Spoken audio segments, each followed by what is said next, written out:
दैतारं कर्मभोवृतां ज्ञातारं विश्वतत्त्वानां वन्दे तद्गुणलब्धये।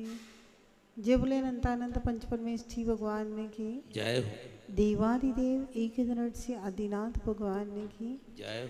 देवादिदेव एक नट से चिंतामणि पार्श्वनाथ भगवान की जय हो। अंतिम तीर्थेश वर्तमान शासन नायक भगवान महावीर स्वामी की जय हो। परम पूज्य समाधि सम्राट गणाचार्य गुरुदेव श्री 108 विराग सागर जी महाराज की जय हो। परम पूज्य चर्य शिरोमणि पट्टाचार्य गुरुदेव श्री 108 विशुद्ध सागर जी महाराज की जय हो। अहिंसा परमो धर्म की जय हो।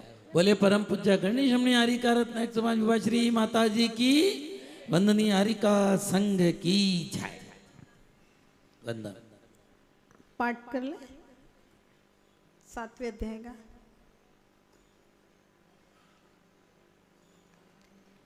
हिंसा नतस्तेया ब्रह्म परिग्रहेभ्यो व्यर्तिर्व्रतम देश सर्वतोणु महति तत्स्थैर्यार्थम भावना पंच पंच वांग मनोगुप्तिर्यादान निक्षेपण समित्यालोकित पान भोजनानि पंच क्रोध लोभ भीरुत्व हास्य प्रत्याख्यानान्यनुबीची भाषणम च पंच शून्यगार विमोचितावास परोपरोधाकरण भैक्ष शुद्धि सधर्मा विसंवादा पंच स्त्रीराकथा श्रवण तन्मनोहरांग निरीक्षण पूर्वरतानुस्मरण वृश्रेष्ठ रस स्वशरीर संस्कार त्यागा पंच मनोज्ञ बलिंद्रिय विषय रागद्वेष वर्जनानि पंच हिंसा दुष्व्या मुत्रापाया वध्य दर्शनम दुःखमेव वा मैत्री परमोत्कारुण्य माध्यस्थ्यानि च सद्गुणादि क्लिश्यमाना विनेशो जगत काय स्वभाव वा संवेग वैराग्यार्थम प्रमथ योगात् प्राणव्यप्रोपणम हिंसा असत विधान मन्नर्थम अदत्ता दानम स्तेयम मैथुन्म ब्रह्म मूर्छा परिग्रह निशल्यो व्रति अगार्यनगारश्च अणुव्रतो अगारी दिक्देशानर्थ दंड विरति सामायिक प्रोस्तोपवासोपभोग परिभोग परिमाणातिथि संविभाग व्रत संपन्नश्च मारणांतिकीं शल्लेखनां जोषिता शंका कांचा विचिखान निदष्टि प्रशंसा संस्तमः सम्यक् दृष्टेरतिचाराः व्रतशीलेषु पंच पंच यथाक्रमं बन्धपदच्छेदाति भारारोपणान्यपान निरोधाः मिथ्योपदेश रहो व्याख्यान कूटलेख क्रिया न्यासापहार साकार मंत्र भेदाः स्तेन प्रयोग तदा हृतादान विरुद्ध राजातिक्रम हीनादिक मानोन्मान प्रतिरूपक व्यवहाराः पर विवाह करणे त्वरिका परिग्रहीता परिग्रहीता गमनानंग क्रीडा काम तीव्राभिनिवेशाः क्षेत्र वास्तु हिरण्य सुवर्ण धनधान्य दासी दास कुप्य प्रमाणातिक्रमाः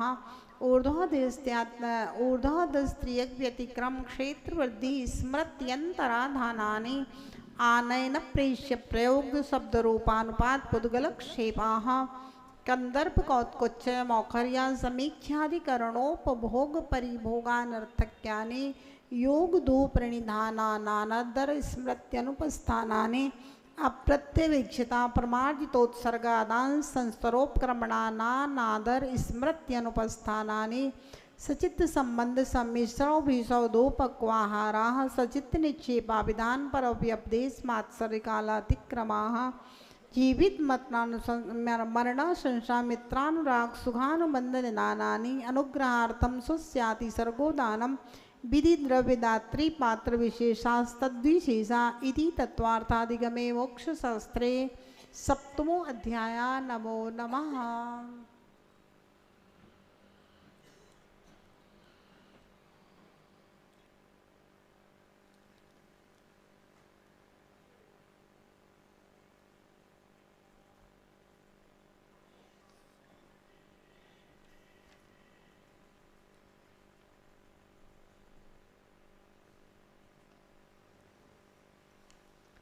कल हम लोग देख रहे थे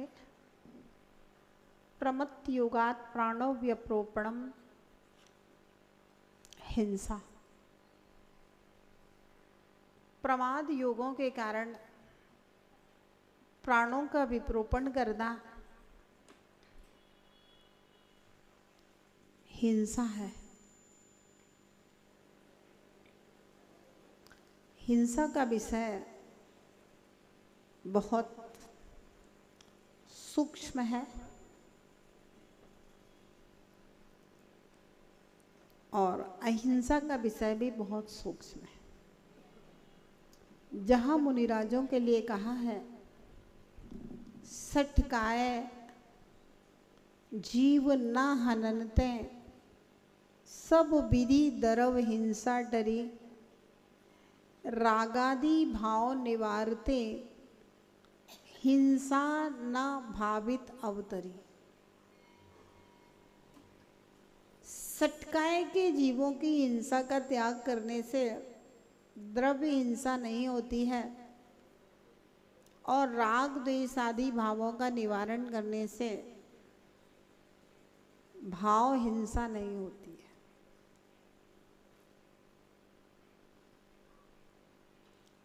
दो पंक्तियों में इतनी सारी बातों को कह दिया है। मात्र दो पंक्तियों में कवि ने इतनी सारी बातों को कह दिया है। पहले तो सटकाए के जीवों का निवारण बहुत कठिन है। मन वचन काय से, कृतकारित अनुमोदना से। सटकाए के जीवों का निवारण कठिन है। फिर रागादि भाव निवारते, फिर राग द्वेष भावों का निवारण करना भाव हिंसा का त्याग है।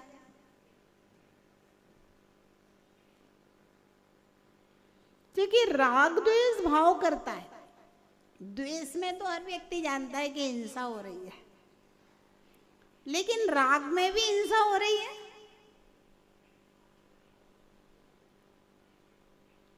जी की हिंसा, राग में भी हिंसा हो रही है। ये कौन समझता है? सुरेश जी, ये जिनागम कह रहा है कि राग में भी हिंसा हो रही है। हाँ,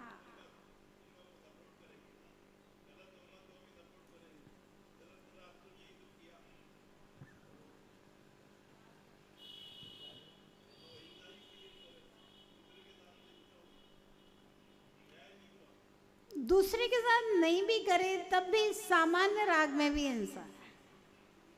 आप अपने कपड़ों से राग कर रहे हैं, आप अपने शरीर से राग कर रहे हैं, तब भी हिंसा है।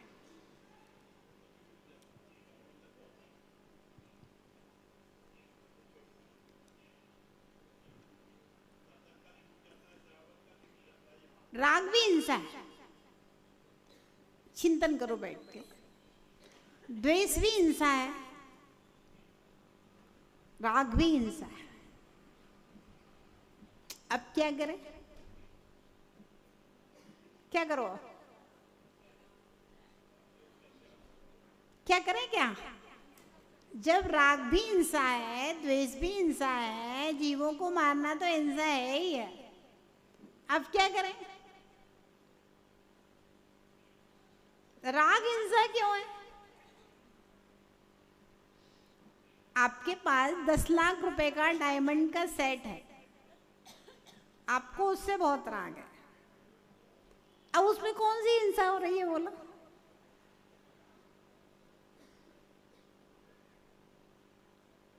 क्या हिंसा हो रही है उसमें? आपकी तिजोरी में सोने की गिन्नियां रखी हुई हैं बक्सा भरी, उससे राग है तो उसमें क्या हिंसा हो रही है? वो तो रखी है, उनमें क्या हिंसा हो रही है?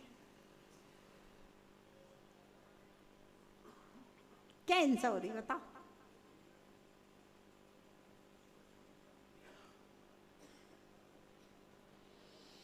जिनागम बहुत सूक्ष्म है, बहुत सूक्ष्म है।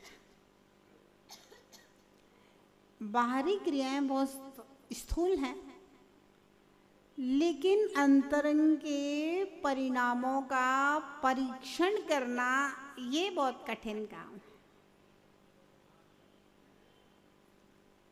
गिन्नियां रखी हुई हैं सुवर्ण की, उनसे राग है तो क्या हिंसा हो रही है भैया? आत्म हिंसा हो रही है। किसकी हिंसा हो रही है? आत्म हिंसा हो रही है, आत्महत्या हो रही है उससे। अब आत्महत्या का मतलब वो स्थूल वाला नहीं लेना है ना, सूक्ष्म वाला। आत्म हिंसा का मतलब ये है जो उपयोग आपका आत्मा के ध्यान में लगना चाहिए, वो उपयोग उन गिन्नियों की सुरक्षा में लगेगा, तो आत्महिंसा हो गई। तो राग भी हिंसा है, किसी से ज्यादा राग करना वो भी हिंसा है। तो श्रावक तो ये सब छोड़ नहीं सकता, हाँ, लेकिन कम करना चाहिए, है ना।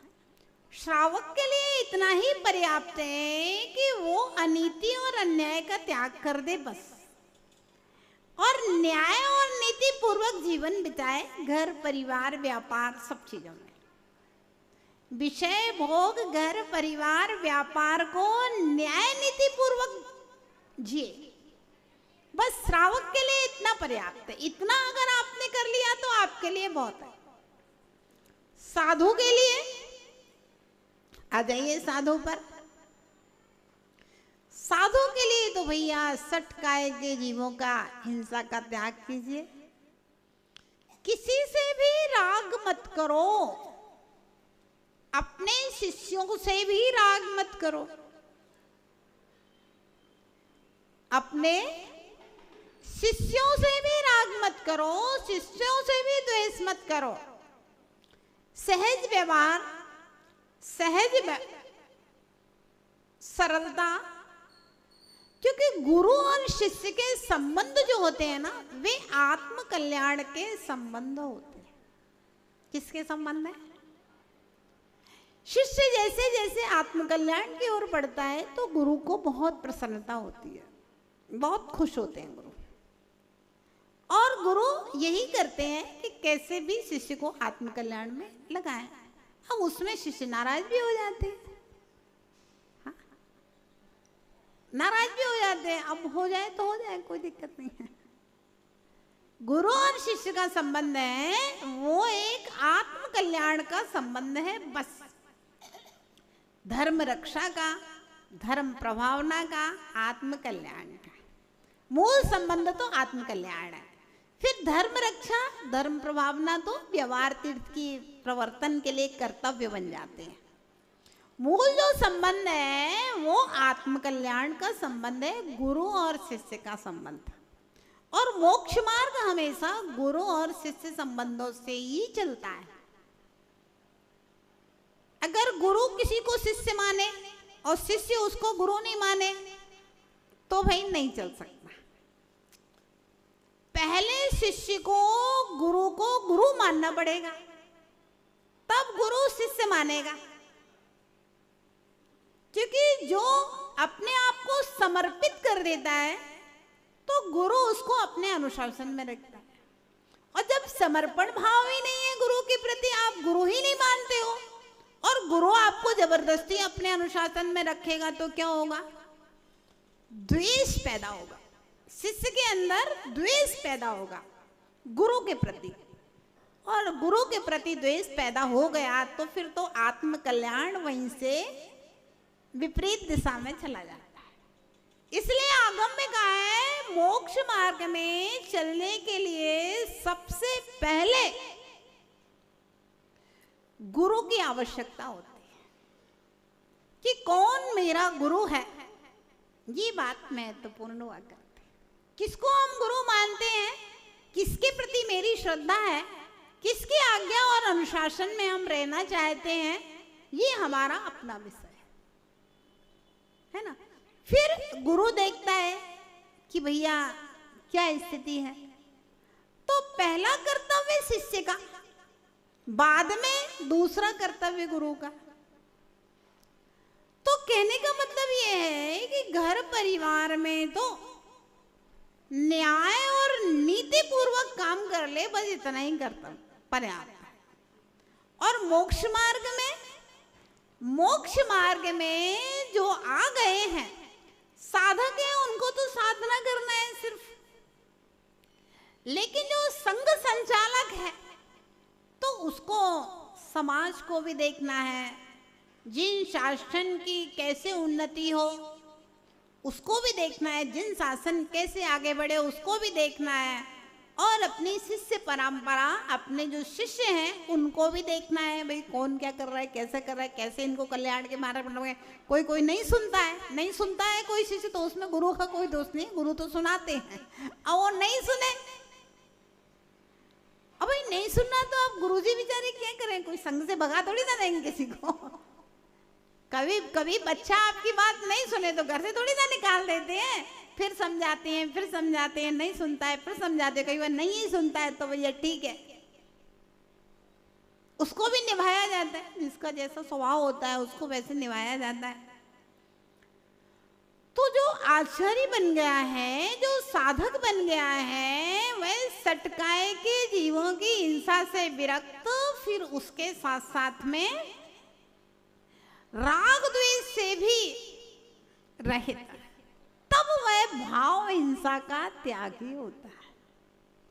इसलिए हम लोग सोचते हैं समाज को जितने भी निर्देशन देना है तो निर्लिप्त होकर के निर्देशन दे दो, पूछने आए तो बता दो, नहीं तो कमेटियों के झगड़े में अगर साधु पड़ेगा तो क्या होगा, दो ग्रुप की आपस की लड़ाई है और अपन एक ग्रुप का पक्ष लेने लगे तो फिर दूसरा ग्रुप आपके लिए कुछ भी कर सकता है, फिर वो ये नहीं देखेगा कि महाराज है कि माता जी है। लोग इतना भी भूल जाते हैं, राजनीतियां इतनी खराब होती हैं क्योंकि सब लोग सम्यक दृष्टि तो है नहीं है जिन्हें धर्म का और गुरु का ध्यान हो, और कोई हमें हमेशा तो रहना नहीं, भी अपन तो यात्री है मोक्ष मार्ग के, यात्री है हम, तो यात्रा पर निकले हुए हैं, ठीक है, एक पड़ाव है चातुर्मास का कर लिया। तो इसलिए निर्लिप्त होकर के धर्मोपदेश, निर्लिप्त होकर के निर्देशन दे दीजिए, चिपकिए मत, ना किसी को बहुत ज्यादा अपना मानिए, क्योंकि अगर अपन किसी को बहुत ज्यादा अपना मानते हैं तो उसके राग द्वेष हमारे अंदर आ जाते हैं, उनकी जिनसे लड़ाई होगी वे भी हमारे शत्रु हो जाएंगे। फिर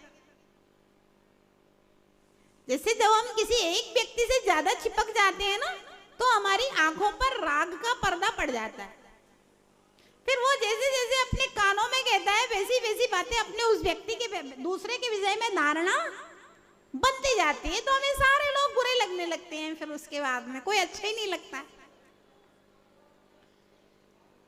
तो रागादि भाव निवारते, साधक के लिए कहा कि अहिंसा का पालन तभी होगा जब आप राग द्वेष नहीं करेंगे। प्रमत्त योगात् प्राण व्यप्रोपणम हिंसा, प्रमत्त योगों के द्वारा प्राण का व्यप्रोपण हिंसा, ये व्यवहार हिंसा है और द्रव्य हिंसा है, और भाव हिंसा, राग द्वेष परिणाम ही भाव हिंसा है। देखिए हमारे गुरु हम ही हैं निश्चय से, और जब हम बार बार चिंतन करेंगे नहीं राग द्वेष हिंसा है, राग द्वेष हिंसा है, मुझे साम्य भाव में आना है, और सम्यक दृष्टि की भावनाएं तो बता दी हैं, सत्वेषु मैत्रीम गुणेषु प्रमोदम क्लिष्टेषु जीवेषु कृपा परत्वम माध्यस्थ भावम विपरीत वृत्तौ सदा ममात्मा, सम्यक दृष्टि की भावनाएं तो बता ही दी हैं। तो जब हम बार बार ऐसा चिंतन करेंगे नहीं मुझे किसी से राग नहीं करना, मुझे किसी से द्वेष नहीं करना, मुझे किसी से राग नहीं करना, मुझे किसी से द्वेष नहीं करना, और मुझे आत्म ध्यान में अपने मन को लगाना है भगवत भक्ति में, तो धीरे धीरे करके वो संस्कार अपने अंदर बनते जाएंगे, भावना आने से बार बार वो संस्कार अपने अंदर बनते जाएंगे, आ जाएंगे। तो इस प्रकार से अहिंसा की चर्चा चल रही थी अपने। वे हिंसक प्राणी अपने जीवन में हिंसा से कितना बंद करेंगे, उन्हें पाप बंद से बचाने के लिए मारना भी हिंसा है। अब जैसे किसी ने कहा भाई एक सांप है वो कितने लोगों को काटेगा, तो भैया सांप को मार दो, तो फिर सांप कोई को नहीं काटेगा, बच जाएगा। अब देखिए आपने सांप को मारा, सांप मरना नहीं चाहता है, आपने सांप को मार दिया, तो आपने तो हिंसा कर ली। अब सांप के भावों को आप थोड़ी ना बदल सकते हैं, वो अगले जन्म में फिर सांप बन जाएगा, फिर काटेगा। आप किसी के ठेकेदार हो गया। कर्ता बुद्धि नहीं रखना चाहिए, कर्तव्य बुद्धि तो हो, लेकिन कर्तव्य बुद्धि नहीं होना चाहिए। वो दो मुनि महाराज ने शेर को उपदेश दिया, शेर को उपदेश समझ में आ गया और वे शेर समझ करके भगवान महावीर बन गए। और अगर शेर नहीं समझे और महाराज समझाए तो शेर को मार डालेंगे? नहीं, हर कोई नहीं समझता है। वे महाराज ऐसे ही समझाने नहीं गए थे, नहीं तो जंगल में बहुत सारे शेर थे, उनको समझाने पहुंच जाते। उसी शेर को क्यों गए थे? केवली भगवान ने बता दिया था अंतिम तीर्थंकर होने वाला वो शेर वहां है, इसलिए। तो ध्यान रहे इस बात को कि हिंसक प्राणी को हम हिंसा कर देंगे तो भी हिंसा ही है, जिससे वो हिंसा से बच जाने। अपना इतना ही कर्तव्य है कि भैया अगर किसी की होनहार अच्छी है तो उपदेश दे दो, और नहीं है तो भाई आप अपनी रक्षा कर लो हिंसक प्राणी से, बस इतना ही पर्याप्त है। सांप निकला है तो किसी सपेरे को बुला करके जंगल में छुड़वा दो, उसके 100-200 रुपया दे दो जिससे वो काम कर दे तुम्हारा, बस इतना ही पर्याप्त है। अब ऐसा नहीं कि सांप निकला है तो मार डालेंगे, नहीं तो ये कोई कोई को काटेगा। कितने सांपों को मारने जाओगे जंगल में आप? कितने शेरों को मारने जाओगे आप जंगल में? कितनी हिंसा का पाप लगेगा आपको? आप तो सांप से और शेर से भी ज्यादा क्रूर हो। तो वो हिंसा है, इसलिए भी नहीं मारना। दुखों को असह्य वेदना से पीड़ित इसे यदि अभी मार दिया जाए तो वह शीघ्र ही दुख से छूट जाएगा, ऐसा विचार कर किसी को मारना भी हिंसा है। अब मान लो कोई एकदम तकलीफ में है, परेशानी में है, और खुश यार ये तो बहुत परेशान है, बहुत हैरान है, इनको तो जहर दे दो तो अच्छा है, दुखों से मुक्ति मिल जाएगी। इसको कोई मुक्ति मिलने वाली नहीं है। जब कर्म का उदय वैसा ही है तो कोई मुक्ति मिलने वाली नहीं है। यहाँ से और ज्यादा नरकों में जाकर के पड़ेगा तो और कष्ट पाएगा, त्रियंचों में पहुंच जाएगा और कष्ट जाएगा। दुख से मुक्ति का क्या उपाय है समिता भाभी? दुख से मुक्ति का क्या उपाय है? कोई दुखी है उसको मार देना उसको दुख से मुक्ति का उपाय है? तो क्या है बताओ? कोई बहुत बीमार है, बहुत दुखी है ना, बहुत वेदना में तड़प रहा है, अब आप क्या करोगे? उसको जहर दे के दुख से मुक्त कर दोगे? क्या करोगे बताओ? है क्या सहायता करोगे? नहीं, दवाई काम नहीं कर रही है, आप क्या करोगे? उसको आप ये कहो, जैसे कोई मान लो बहुत बीमार है, कोई वृद्ध है मान लो अपने सामने, वो बहुत बीमार है, डॉक्टर की दवाई भी काम नहीं कर रही है, दवाई देख दे डॉक्टर थक गया है, अब उसका अंतिम 4th स्टेज बता दिया है कैंसर का, इनका अंतिम समय है। अब आप उसको क्या कहोगे? आप ये कहिए भाई यथा योगी जो डॉक्टर उपचार बता रहा है उस उपचार को करो, है ना। उसके साथ साथ में आप ओम नमः शुद्धेभ्यः का जाप करो। ओम नमोरियंताणम एक बहुत बड़ा रक्षा मंत्र है, ओम नमोरियंताणम, है ना। किसी को लिख के देने की भी जरूरत नहीं है, सबको याद है। नमोरियंताणम में ओम लगाओ, बस ओम नमोरियंताणम। हमारे पास बहुत लोग आते, कोई बीमार होता है, हम कहेंगे हाँ ओम नमोरियंताणम का जाप करना जाओ। तो ओम नमोरियंताणम एक बहुत बड़ा रक्षा मंत्र है ना। उसको ये कहो आपको कहाँ तकलीफ है, आप वहां हाथ रख के अरहंत भगवान का स्मरण करो, ओम नमोरियंताणम का जाप करो। इससे क्या होगा? इससे होगा ये कि इन अक्षरों में, अरहंत भगवान में, भक्ति में उसका मन लगेगा, धीरे धीरे उसका कर्म का समन होएगा, और कर्म का समन होएगा तो हो सकता है उसकी वेदना थोड़ी सी कम हो जाए, वो मर रहा था अच्छे से मर सके। ये ऐसा हो सकता है। हम लोग एक जगह भोपाल में थे, कोई अजैन था, उसकी 10 साल की एक बच्ची थी, वो 1 महीने से सोई नहीं थी, उसको इतनी तकलीफ थी, इतनी तकलीफ थी। तो उनके पड़ोस में कोई जैन थे, अपार्टमेंट में रहते थे। उनका ठीक है हम अपनी माता जी को बुला लाते हैं। तो बोले नहीं नहीं नहीं माता जी कोई नहीं, हम तो बहुत पंडित पुजारियों से कर चुके। मतलब वो बच्ची बहुत दिनों से बीमार थी, तो वो जगह जगह थी, तो हर जगह पंडित पुजारी लोग हर लोग पैसे लेते हैं, तो उसको लगा कि अभी इनकी माता जी आएंगे तो अभी 10-5 हज़ार का हिसाब हो गया है ना। बोले हम तो बहुत करा चुके हैं और कुछ नहीं हुआ। तो उसकी फ्रेंड ही थी, उसकी बच्ची, उसकी पोती थी, तो बोले नहीं हमारे साधु लोग पैसे वैसे नहीं लेते हैं, कोई बीमार दुखी होता है तो उसको संबोधन करने के लिए आ जाते हैं, ऐसे ऐसे किसी के घर नहीं जाते हैं, लेकिन कोई बहुत दुखी है तो उसको संबोधन करने के लिए। तो हमें ले गई ऐसे, तो देखा वो एकदम से तड़फ रही थी वो लड़की, मतलब सोती नहीं थी वो, कुछ कुछ ऐसे करती रहती थी। तो हमने उनको कहा एक काम करो, तुम ओम नमो रियंताणम का जाप इसके सिर के ऊपर हाथ फेरते रहो और ओम नमो रियंताणम का जाप। बोले माता जी 1 महीने से हम लोग सोए नहीं है, कोई ना कोई इसके पास रात भर जगता ही रहता है, और ये बोले दिन रात ऐसी करती रहती है, और छोटी सी बच्ची थी 10 साल की। तो हमने कहा आप इसके शरीर के ऊपर हाथ फेर के, सिर के ऊपर हाथ फेर के, बस आप ओम नमो रियंताणम का जाप करते रहो, बोलते रहना, बस इतना कर लो। और ठीक है, उन्होंने ऐसा किया।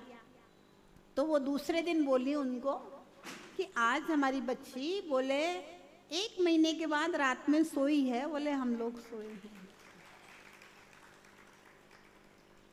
तो मतलब ये है अगर कोई तड़फ रहा है ना, और डॉक्टर की औषधियां काम नहीं कर रही हैं, ऐसे स्थान पे अपन उसको क्या करें, क्या उपचार है?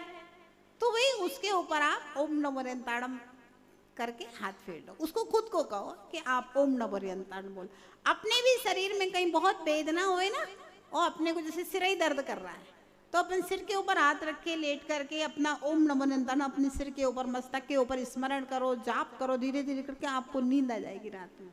कई बार ऐसे होता है, मेरे तो बहुत सिर दुखता है, माइग्रेन का दर्द है, तो वो कभी भी उठ जाएगा तो फिर वो पूरी रात करेगा दर्द। तो यहाँ पे कह रहे हैं अगर कोई बीमार है, तकलीफ में है, और फिर ये सोचो कि यार ये बहुत वेदना पा रहे हैं, इससे अच्छा तो इनको जहर दे दो, ये मर जाए तो अच्छा है, दुख से छूट जाएंगे। नहीं, वो दुख से नहीं छूटेगा। आप कर्म सिद्धांत को समझो थोड़ा सा। देखिए आप लोगों ने जो अभी पहले पढ़ लिया है ना, वो बहुत महत्वपूर्ण था। 3रा अध्याय 4था अध्याय संसार की व्यवस्था थी। अब ये संसार की व्यवस्था क्यों है, उसका कारण अपन ने 6वां अध्याय और 8वां अध्याय पढ़ लिया।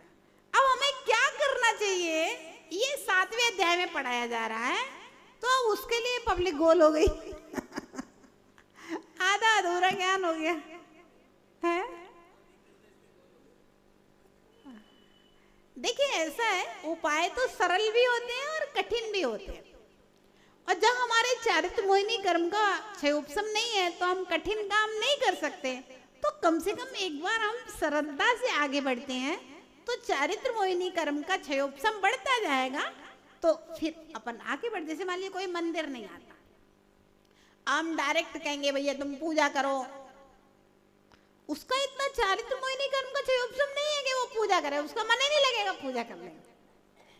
ऐसा नहीं है कि समय नहीं है, समय तो सबके पास है, लेकिन उसका भाव नहीं लगता है पूजा करने में, तो वो नहीं करेगा पूजा। ऐसी स्थिति में तो कहते हैं हाँ दर्शन करने रोज आएंगे, इतना नियम ले लो, चलो चलो सप्ताह में 1 दिन कलश धार जाना, कुछ नहीं है, कलश कर जाना। उसको लगा ठीक है चलो सप्ताह में 1 दिन आना है। अब क्या होगा, वो रोज दर्शन करने आएगा, सप्ताह में 1 दिन अभिषेक करने आएगा, तो इससे उसका चारित्र मोहिनी कर्म का क्षयोपशम बढ़ जाएगा। फिर वो जैसे रोज कलश करने आ गया, फिर कभी निमित्त मिल गया तो कभी उसने 1 आध दिन पूजा कर ली, धीरे धीरे करके उसका चारित्र मोहिनी कर्म का क्षयोपशम बढ़ता जाए। तो जो कठिन काम नहीं कर सकता, इतनी क्षमता नहीं है, उसका क्षयोपशम नहीं है, तो सरल काम से शुरुआत करके कदम तो बढ़ाओ। दौड़ नहीं सकते तो कम से कम पैदल चलो, पैदल भी नहीं चल सकते तो कम से कम उठ के खड़े हो, खड़े भी नहीं हो सकते तो कम से कम सो रहे हो तो बैठो तो सही उठ के, कुछ तो करो, है ना। तो धीरे धीरे करके अपना क्षयोपशम बढ़ेगा, और क्षयोपशम बढ़ेगा तो आत्मा में तो अनंत शक्तियां हैं, आत्मा में शक्ति की कमी थोड़ी ना है। दुखों की असह्य वेदना से पीड़ित इसे यदि अभी मार दिया जाए तो वह शीघ्र ही दुख से छूट जाएगा। ऐसा विचार कर किसी को मारना भी हिंसा है। सुख की प्राप्ति कठिन है, अतः यदि सुखी जीव को मार दिया जाए तो वह अगले जन्म में भी सुखी रहेगा। ऐसा विचार कर किसी को मारना भी हिंसा है। कुछ लोग कहते हैं कि सुख की प्राप्ति कठिन है, तो वही ये सुखी है उसको तुरंत मार डालो तो फिर अगले जन्म में भी सुखी रहेगा।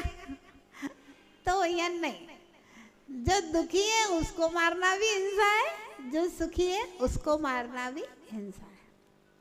एक ऐसा मत चला जिस मत में कहा कि सधनवध, कौन सा? सधनवध। सधनवध का मतलब जो धनवान है उनको ये कहा आप सुखी हैं, धनवान हैं, ऐसी अवस्था में अगर आप मर जाओगे तो आप सीधे स्वर्गों में जाओगे। तो सधन है, धनवान है, उनको मार के स्वर्गों में पहुंचा दो और उनकी संपत्ति पूरी खुद ले लो। अष्ट सहस्त्री नाम का एक ग्रंथ है, उसमें पढ़ा था हमने इसको सधनवध। ऐसे भी लोग इस संसार में हुए हैं, ऐसे संप्रदाय हुए हैं, ऐसे साधु संत हुए हैं कि धनवान को मार के और उनको ये कहा अब आप सुखी हो जाओगे, स्वर्ग में जाओगे, आप सुखी हो, ऐसे में मर जाओ ठीक रहेगा, और उनकी संपत्ति ले ली पूरी। सधनवध। तो कहा ये भी गलत है। यदि सुखी जीव को मार दिया जाए तो वह अगले भव में भी सुखी रहेगा, ऐसा विचार कर किसी को मारना भी हिंसा है। अत्यंत अभ्यास से प्राप्त समाधि में लीन गुरु को मार देने से इनकी सद्गति होगी, ऐसा विचार कर गुरु को मार देना भी हिंसा है। मुक्ति का विश्वास दिलाकर शिष्यों को मारकर धन छीन लेना भी हिंसा है। शिष्य मतलब सेठ लोग। शिष्य मतलब सेठ लोगों को मार के उनका धन ले लेना, ये भी हिंसा है। भूखे को अपने मांस का दान देना भी हिंसा है। प्रश्न, क्या झूठ आदि भी हिंसा है? हाँ। असत्य वचन प्रमत्त योग पूर्वक खोटे अभिप्राय से कहे गए वचन होने से ये सब हिंसा में गर्भित है। अन्य के द्वारा स्वीकृत या अधिकृत धन को बिना दिए ग्रहण करने में चूंकि आत्मा में प्रमत्त योग का सद्भाव पाया जाता है, इसलिए हिंसा के साथ चोरी की अव्याप्ति नहीं है। मैथुन कर्म से स्त्री की योनि में स्थित सूक्ष्म जीव मर जाते हैं तथा जो काम की तीव्रता से अनंग क्रीड़ा करते हैं उनके भी रागादि विकारी भाव होने से अवश्य हिंसा होती है। जिनेंद्र भगवान के दोनों अंतरंग बहिरंग प्रकार के परिग्रहों को धारण करने को हिंसा कहा है। मिथ्यात्वादि भाव हिंसा के भी पर्याय होने से हिंसा है, लेकिन बाह्य परिग्रहों में मूर्छा भाव भी हिंसा है, क्योंकि बिना राग के बाह्य वस्तुओं का ग्रहण नहीं होता है। ऐसा पुरुषार्थ सिद्धि उपाय में पांचों पापों को हिंसा पाप कहा गया है। हिंसा करने से क्या हानि होती है? हिंसा करने से कांस, श्वास, महापित्त, बात, कोढ़ आदि अनेक बड़े बड़े महारोग उत्पन्न हो जाते हैं। दया के बिना जीव इस लोक में हीन होता है, निर्धन होता है, डरपोक होता है, अल्पायु होता है, दरिद्री होता है। परलोक में भी ऐसे ही अनेक दुखों को प्राप्त होता है। प्राणियों का घात करने से जीव पुत्रादि के तीव्र वियोग को पाता है। अधिक कहने से क्या, थोड़े में से इतना समझना चाहिए, इस लोक में व परलोक में जितने दुख हैं वे सब दया का त्याग करने से ही होते हैं। प्रमत्त योग से हिंसा है तो क्या सत्पात्र दान, चैत्यालय आदि बनवाने में भी हिंसा है? सत्पात्र दान, देवता अर्चना आदि क्रियाओं में जो सूक्ष्म जीवों का नाश होता है वह परंपरा से शांति का कारण होता है, क्योंकि वह संकल्प करके नहीं किया जाता है। उसमें दर्शन विशुद्धि और त्याग की प्रधानता है, इसलिए वह शांति का हेतु होता है। चैत्यालय बनवाना या शिल्पकार से जिन प्रतिमा बनवाने आदि में प्रमत्त योग होने से प्राणी हिंसा होती है, ऐसा समझना अयोग्य है। इन कार्यों में प्रमत्त योग नहीं है, क्योंकि ये सम्यक्त वर्धन करने वाले हैं, अतः पाप के कारण भी नहीं है। समझ में आया? प्रमत्त योग मतलब कसाय, कसाय योग। तो कह रहे हैं मंदिर बनवाना, भगवान की पूजा में जो हिंसा हो रही है, अभिषेक वगैरह के लिए पानी छानना, गर्म करना, तो कह रहे हैं उसमें पहली बात तो ये प्रमत्त योग नहीं है, भगवान की भक्ति की भावना है। दूसरी बात यह है यत्नाचार पूर्वक त्रस हिंसा को त्याग व्रथा थावर न संहार है। ये श्रावक के कर्तव्य, श्रावक कर रहा है। साधुओं के लिए तो कहा नहीं कि पानी छानो और द्रव्य बनाओ और द्रव्य से करो, सब साधुओं के लिए तो कहा नहीं है। तो फिर यहाँ पर हिंसा की वो निवृत्ति। और पुण्य ज्यादा है, जो घर गृहस्थी में पाप कर रहा है वो पाप तो भगवान की पूजा और आहार दान से ही कटेगा, तो उसमें क्या है, पुण्य ज्यादा है और पाप कम है। असत्य का लक्षण, असत्य विधान मनर्दम, प्रमाद के योग से असत्य बोलना अनृत कहलाता है। विशेषार्थ असत व अनृत, सत शब्द प्रशंसावादी है, जो सत्य नहीं है वह असत है। असत का अर्थ अप्रशस्त है, अर्थात जो पदार्थ नहीं है उसका कहना असत अनृत है। अप्रशस्त किसे है? जिन वचनों से प्राणियों को पीड़ा होती है वे सारे वचन अप्रशस्त हैं, ऐसा सर्वार्थ सिद्धि ग्रंथ में कहा गया है। भले ही वह विद्यमान पदार्थ को विषय करता हो, चाहे अविद्यमान पदार्थ को विषय करता है। प्रमाद योग से बोले गए असद वचन कर्ण कर्कश वचन, कर्णशूल हृदय विचारक, मानसिक पीड़ा कारक, व्यर्थ बकवाद रूप, आगम विरुद्ध, प्राणी बद बंधन कारक, बैठ बनाने वाली चुगली, कलह उत्पादक, गुरुजनों की अवज्ञा करके सर्व वचन असत्य है। जैसे कम बुद्धि वाले को मूर्ख कहना, जीव का खोटे वचनों से तिरस्कार करना, सूरदास को अंधा कहना। प्रश्न, एक गुरु ने शिष्य को सुधार की दृष्टि से असत वचनों से फटकारा, क्या उसका वचन असत्य है? नहीं। जिन वचनों से प्राणी को पीड़ा होती है वे सर्व वचन प्रमत्त योग सहित होने से असत है। गुरु का लक्ष्य शिष्य का उपकार करना है, अतः उनके वचनों को असत्य नहीं कह सकते हैं। इसी प्रकार माता पिता का संतान के लिए कहा गया कटु वचन भी सत्य है, क्योंकि प्रमत्त योग का उन वचनों में अभाव है। प्रश्न, सदग्रहणी को घर में वस्तु धान्य आदि होते हुए भी नहीं है ऐसा कहना पड़ता है, यह वचन सत्य है या असत्य है? सदग्रहणी गृहस्थ जीवन की मर्यादा बनाए रखने के लिए सामान को पूर्व नियोजित तरीके से सदा भंडार में रखती है, जिससे मुसीबत के समय कभी तिरस्कृत ना होना पड़े। अतः उसका असत्य वचन सामान होते हुए भी नहीं है कहना भी सत्य ही है, क्योंकि यहाँ प्रमाद नहीं है। हाँ, यदि अति संग्रह की भावना है, उसमें भी कह दिया एक सिस्टम बना करके रखा है, वहां तक ठीक है,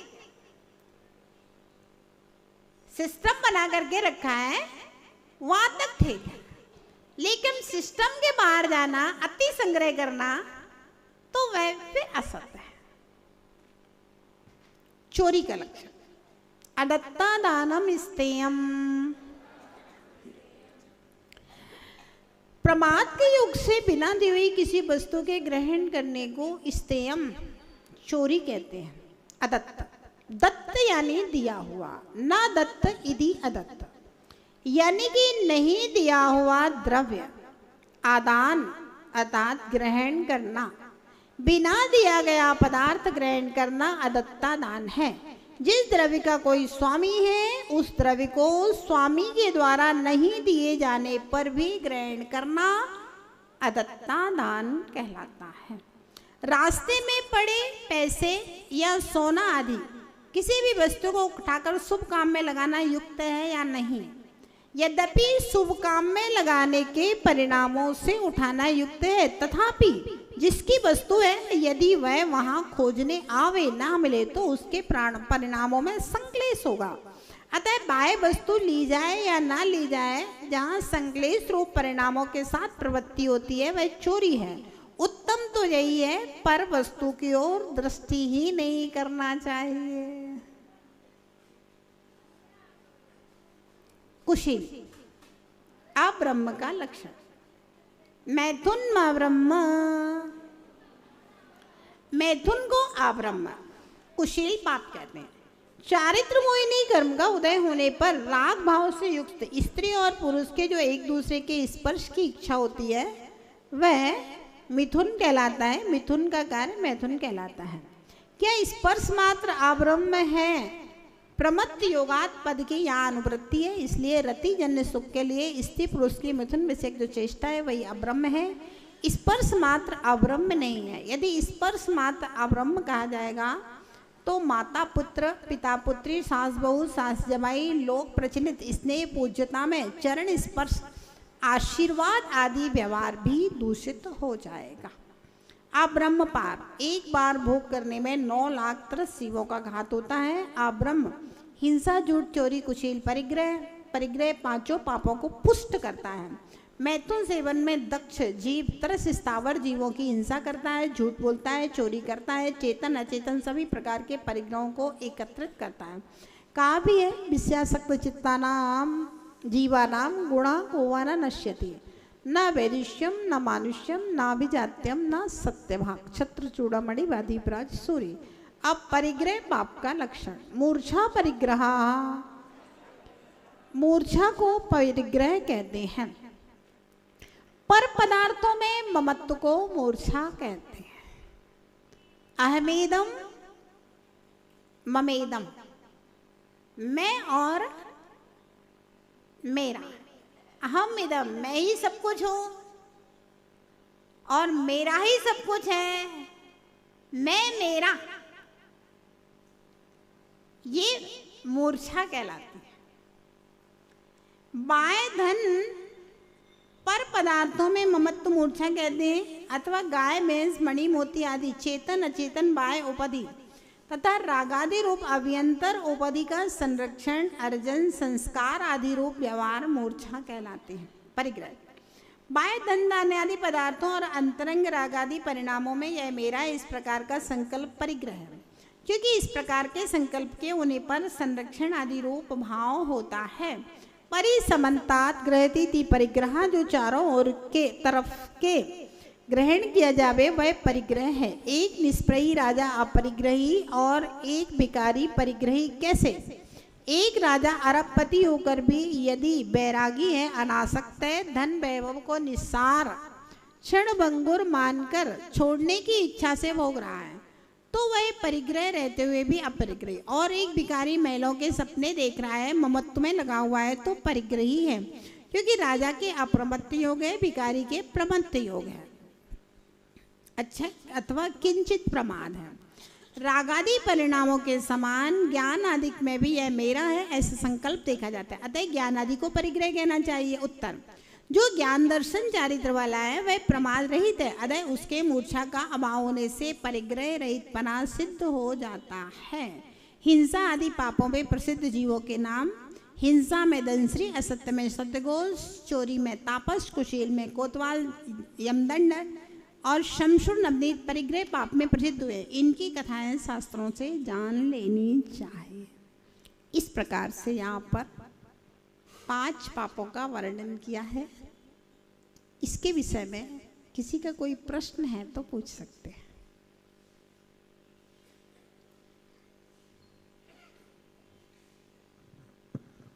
बंदा भी माता जी देवों में तो स्पर्श को भी मतलब काम का माना है, जैसा शेषा स्पर्श रूप शब्द माना प्रविचारा शब्द आया था, तो वहाँ स्पर्श को भी मतलब उसमें आगम में जहाँ मुनियों के व्रतों का वर्णन किया है वहाँ 5 इंद्रियों को विषय सेवन को कुशील कहा गया है। 5 ब्रह्मचर्य मतलब 5 इंद्रियों के विषयों का त्याग करना। तो रूप स्पर्श सब ब्रह्मचर्य के अंतर्गत लिया गया है।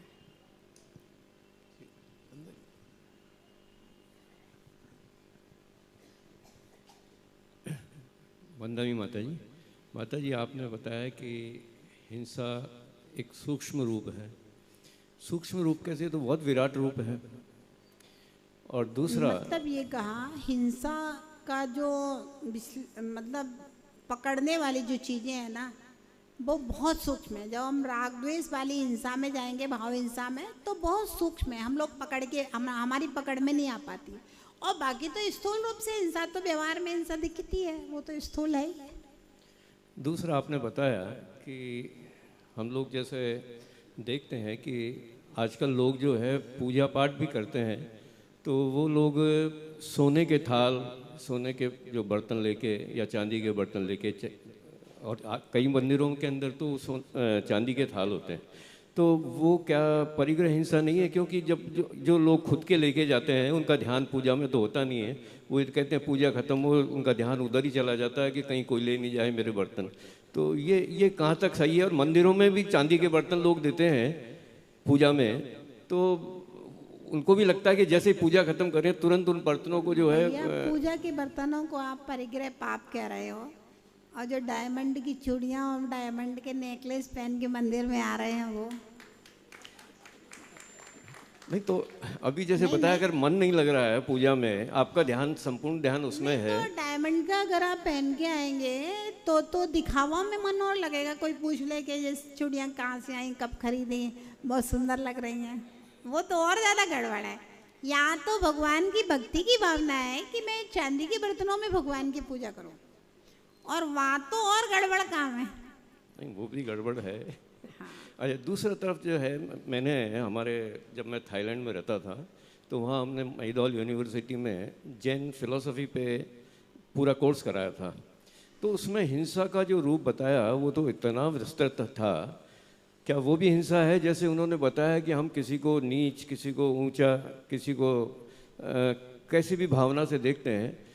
और इवन व्यापार के अंदर अगर हम मानो हमारी आवश्यकता है कि 20% 25% हम उस पर कमाएं, और अगर हम उसको मौके पे 50% 100% कर दें, तो क्या वो भी हिंसा है? वो किस तरह की हिंसा है?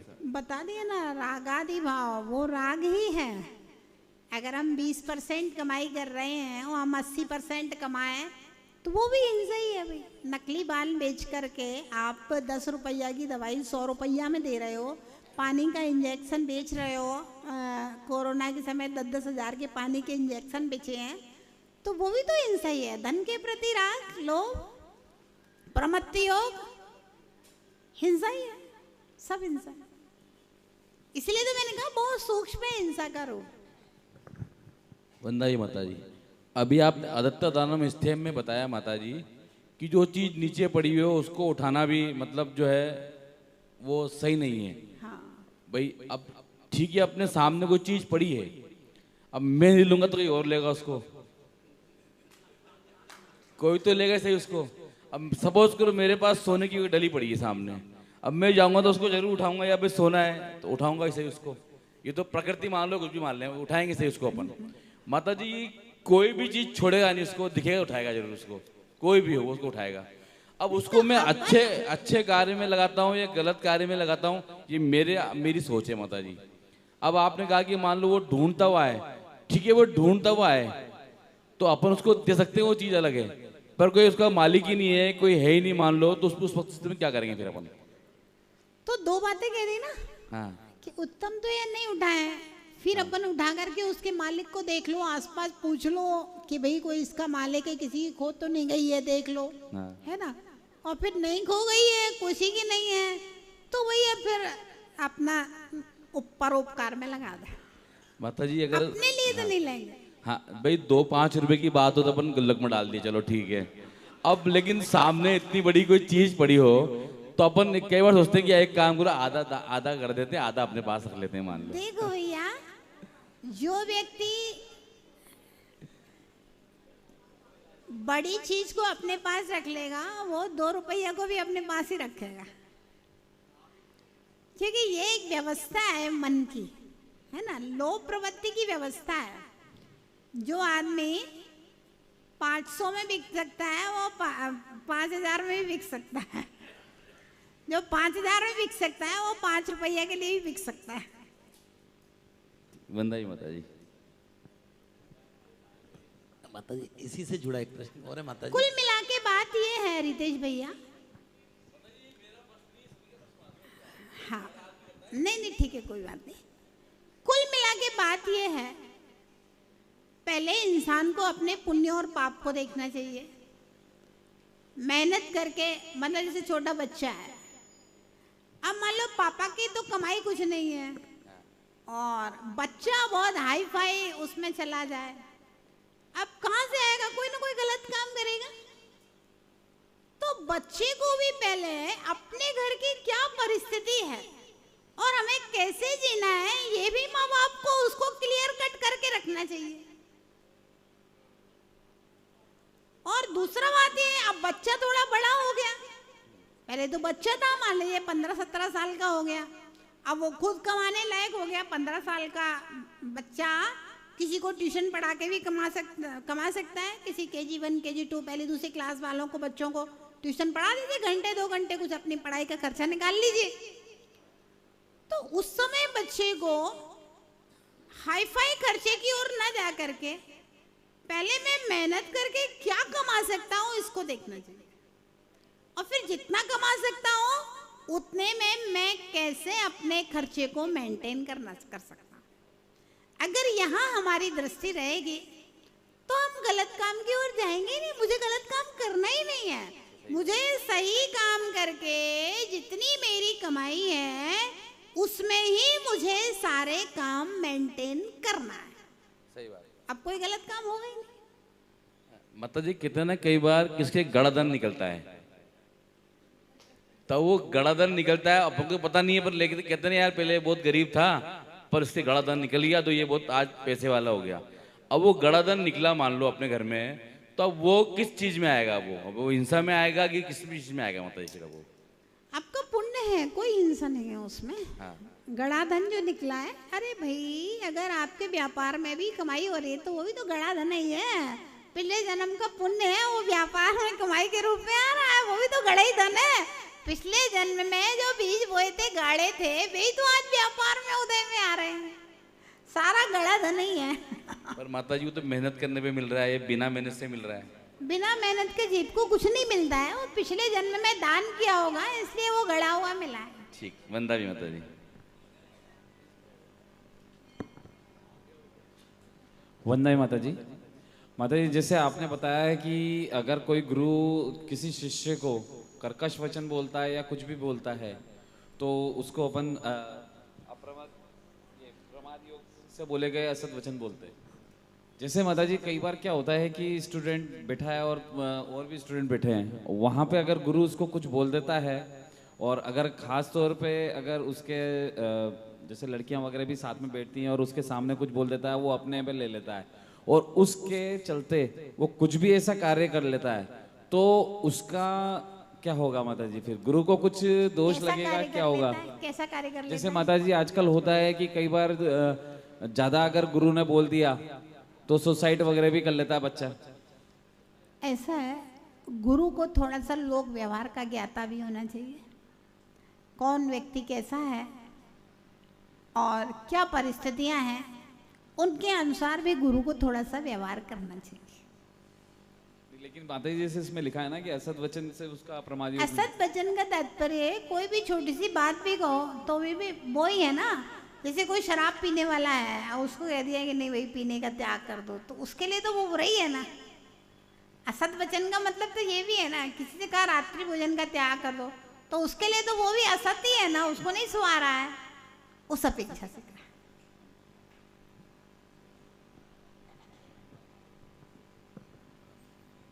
वंदना माता जी। माता जी एक घटना मेरे साथ में हुई। मैं थोड़ा सा फाइनेंशियली उस समय परेशान था, जेब में पैसे नहीं कई दिनों से। और मैं मंदिर के दर्शन करके निकला और बाहर निकला तो मेरे को 2000 का नोट मिल गया। अब मैं चूंकि ऐसी स्थिति में था कि मेरे लिए तो मैंने उसको गुरु का प्रसाद या भगवान का प्रसाद माना और मैंने उसको यूज़ कर लिया। ये पुरानी बात है, अभी की बात नहीं है। तो इसको क्या बोलेंगे मतलब, क्योंकि मैं तो इतने उसमें था कि मेरे को बहुत ज़रूरत थी, परेशान हो रहा था। ऐसा है भैया, उस समय अब चूंकि आप उस समय अज्ञानी थे, उस समय आपने तत्वार सूत्र पढ़ा नहीं था, है ना? नहीं, इतना तो ज्ञान था कि ये गलत है। तो होना ये चाहिए, जैसे मिला है तो आसपास पूछ लो, देख लो भाई किसी के पैसे तो नहीं खो गए हैं, है ना? और फिर अपने को जरूरत है तो अपन किसी से मांग लें, है ना? मांग भी तो सकते हैं, किसी से उधार ले सकते हैं, किसी से सहायता भी मांग सकते हैं, कोई ऐसा उदार वृत्ति वाला हो तो।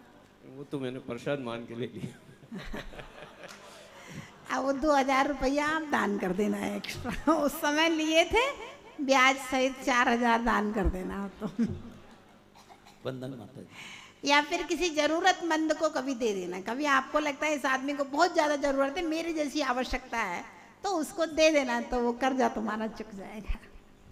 वंदना में माता जी एक छोटा सा प्रश्न हो रहा है माता जी, कि कभी कभी जैसे अपन ने किसी काम के लिए किसी को प्रॉमिस कर दिया कि भाई ये काम हमें करना है, और एन वक्त पर उससे मुकर जाए, उस व्यवस्थाएं सारी बिगड़ जाती हैं, तो इसमें भी पाप लगेगा क्या? जैसे हमने कहा साहब कल मुझे ये कार्य करना है, तय हो गया, बिल्कुल फिक्स हो गया, 10 लोगों के बीच में तय हो गया, अब सुबह अपने को कार्य करना है, सुबह अपन ने मना कर दिया था मुझे नहीं करना, नहीं, अब तो मना उसमें भी करने पाप का लगेगा क्या? मना करने का कारण क्या है उसको देखना अरे पड़ेगा। ऐसे स्वेच्छा से मना कर दे, नहीं कर रहा मैं तो। नहीं तो ऐसे पाप तो फिर लगेगा। आपकी बात का कोई भरोसा ही नहीं है, फिर तो आप पाप भरोसेमंद आदमी नहीं हो।